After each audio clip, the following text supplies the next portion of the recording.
Kalau orang Indonesia itu lebih terkenal lebih ke santunnya. Ya.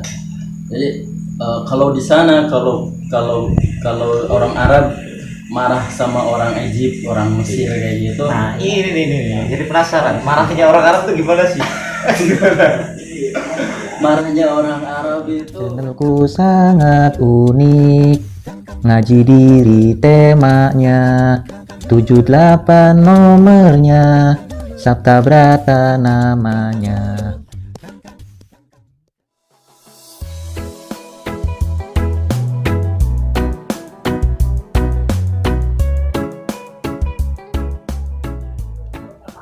Assalamualaikum warahmatullahi wabarakatuh. Salam salim, salam istiqomah, salam sejahtera untuk kita semua.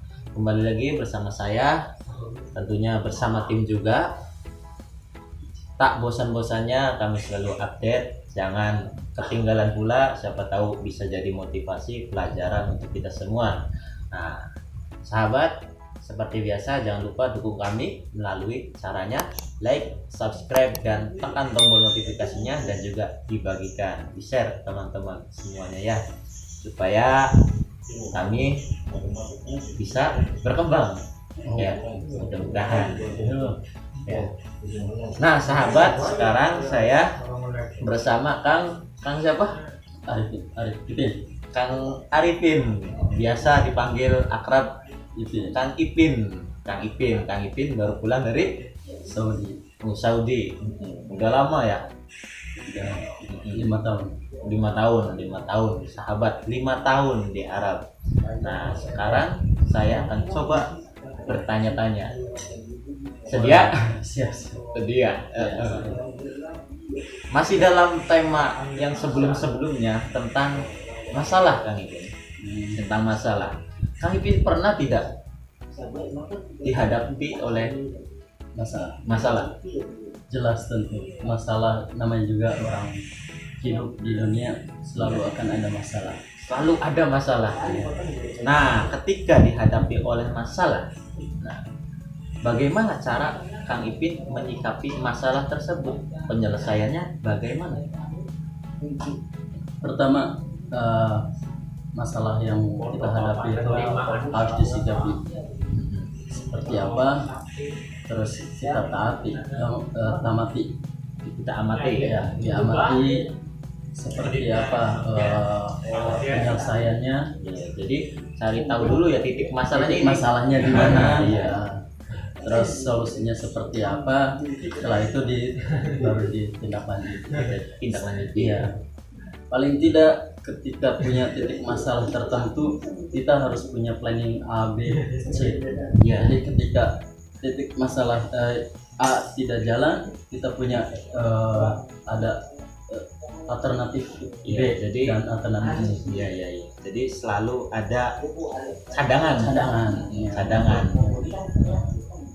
Nah, kalau boleh tahu ya, kan Kang Ipin lamanya kerjanya di Saudi ya, di Saudi. Nah, kita ambil salah satu contoh penyelesaian masalah ketika di sana.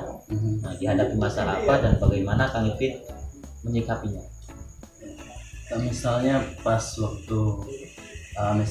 saat kerja, ya, si bos tidak suka dengan kerjaan kita. Iya, tidak suka.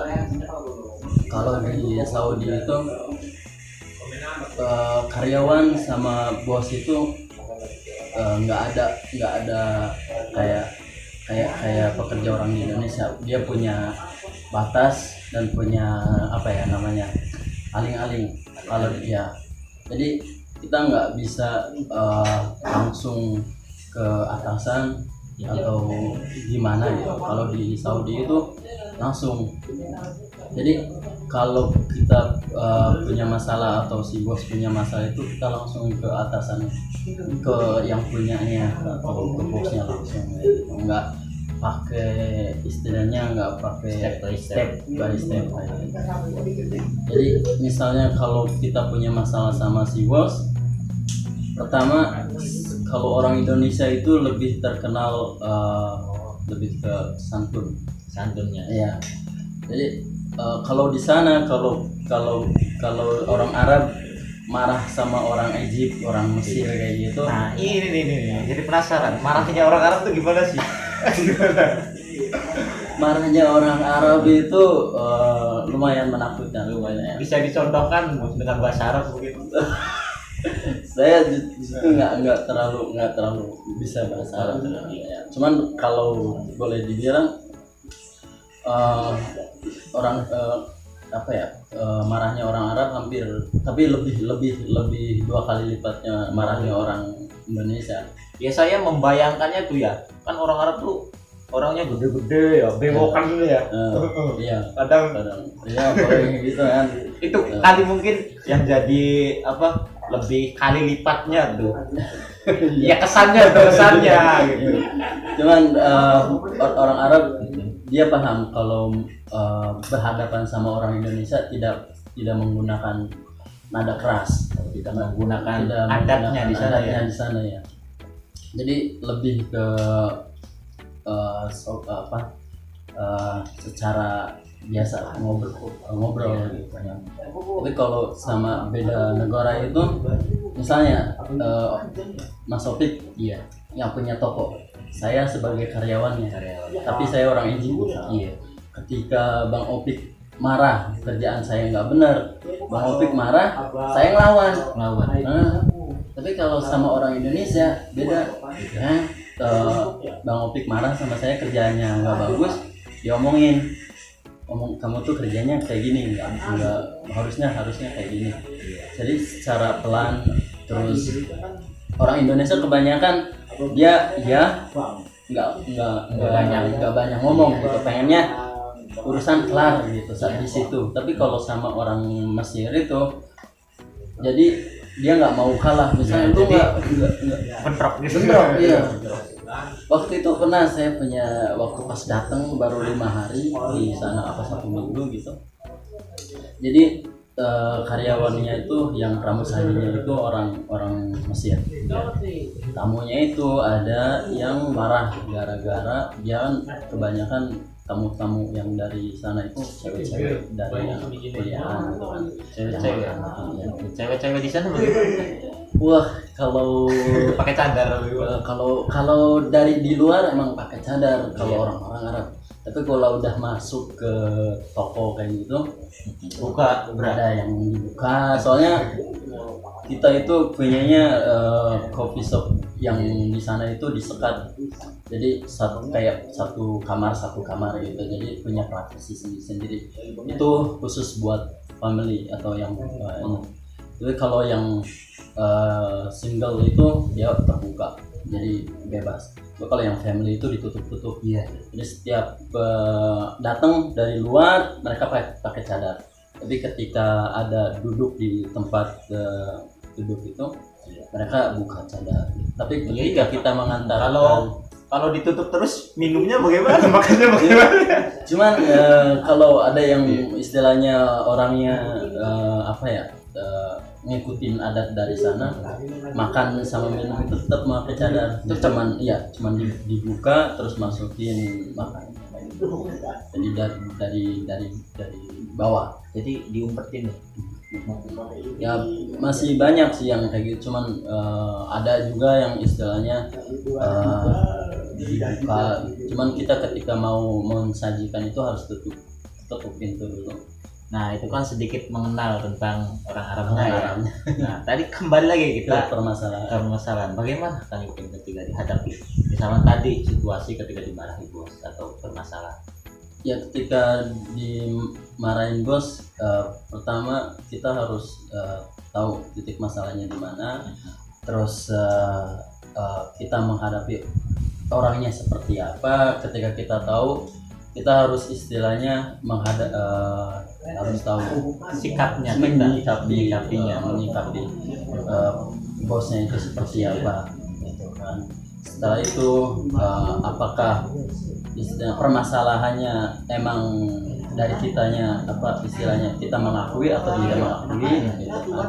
Ketika kita tidak mengakui, misalnya kita harus istilahnya bukan mengelak, membenari atau mengakui ya. gentleman gitu ya.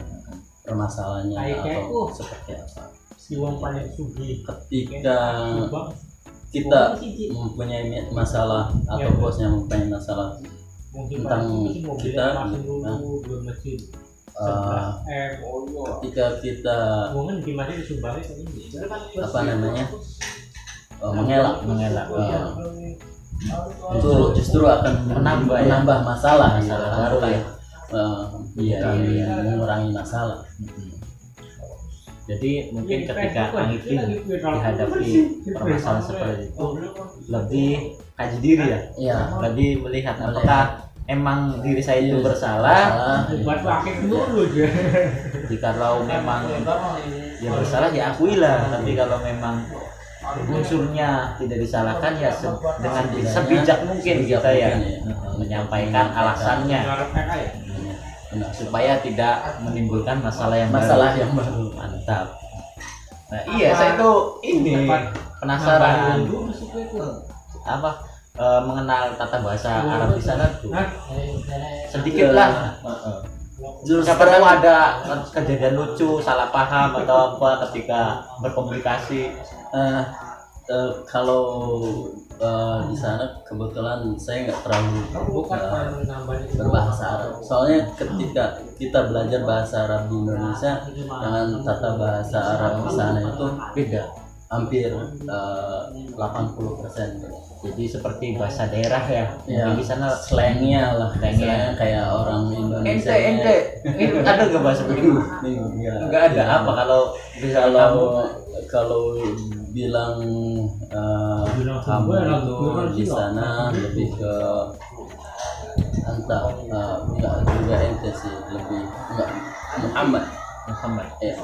Hampir semua orang di sana dipanggilnya Muhammad. Kalau misalnya saya nggak tahu, Muhammad Ibn begitu enggak. Kalau ada orang Arab yang nggak tahu nama orangnya, dia selalu dipanggil Muhammad. Ya Muhammad, ta'al. Ta'al itu kemarin kesini. Iya, begitu. Kalau ceweknya biasanya lebih ke Khadijah. enggak kalau enggak anti. Anti. Kalau di sini lagi musim tuh sekarang di sini. Ukti itu. Iya enggak? Pertama waktu saya kerja di Saudi juga sempat bingung. Ada tamu datang, dia manggil Muhammad, saya kira dia manggil orang lain. Ternyata dia manggil saya. Saya bilang maaf karena saya tidak tahu istilahnya adat di sana, gitu kan, baru pertama datang. Saya bilang maaf, nama saya Arif bukan Muhammad. Oh ayo maaf. Ya, oke Pak. Langsung dipanggil nama. Sultan Subang paling sugi. Kalau bahasa Arabnya itu sendal di sana apa? Sudah. Iya.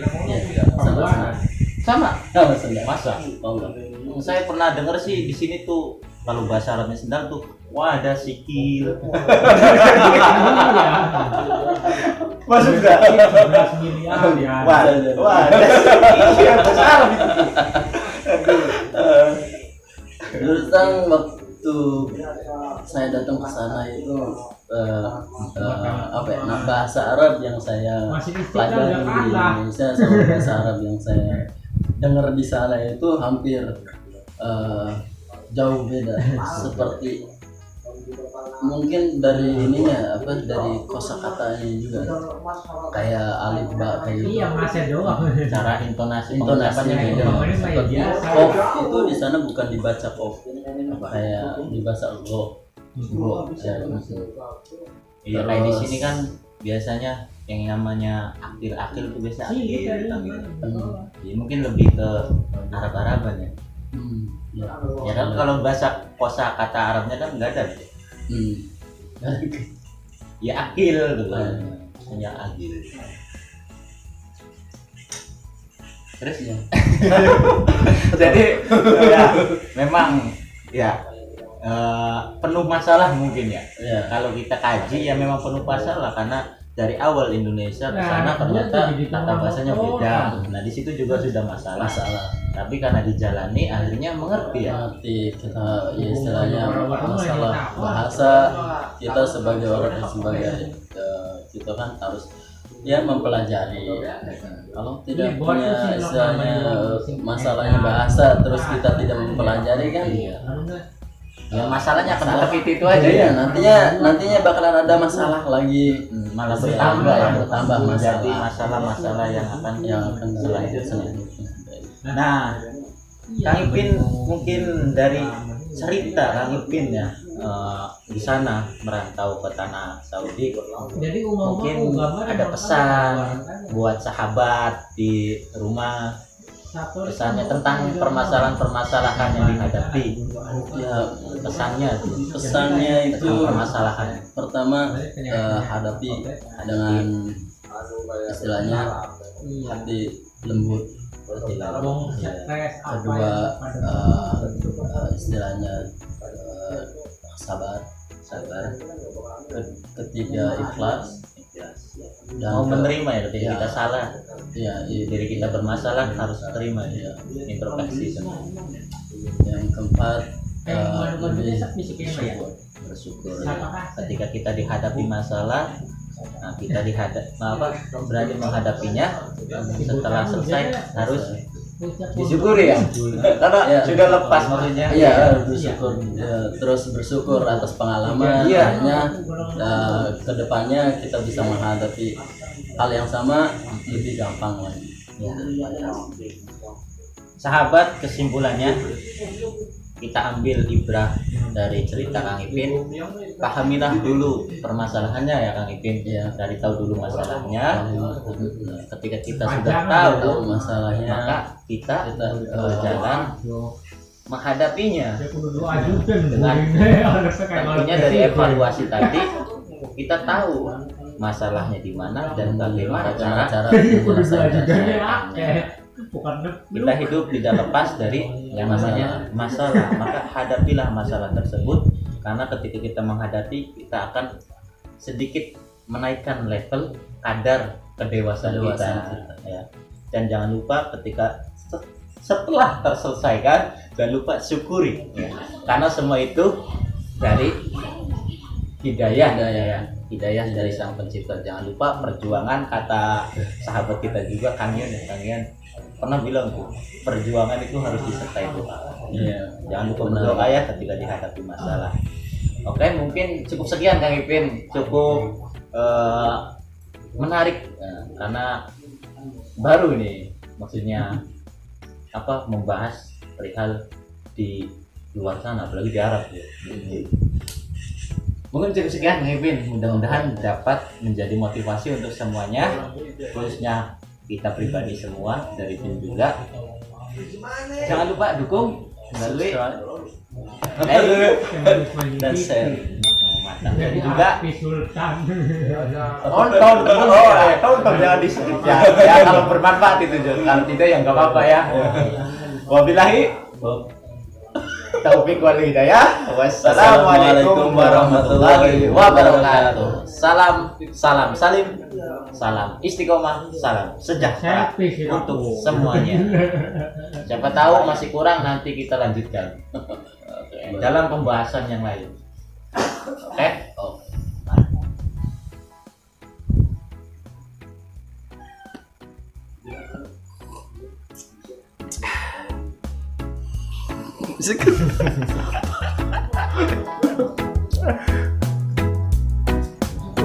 Sampai pira cuy? Total lagi. Mas sih mas. Lamun anu mau dia mah, kan tuh mas ya.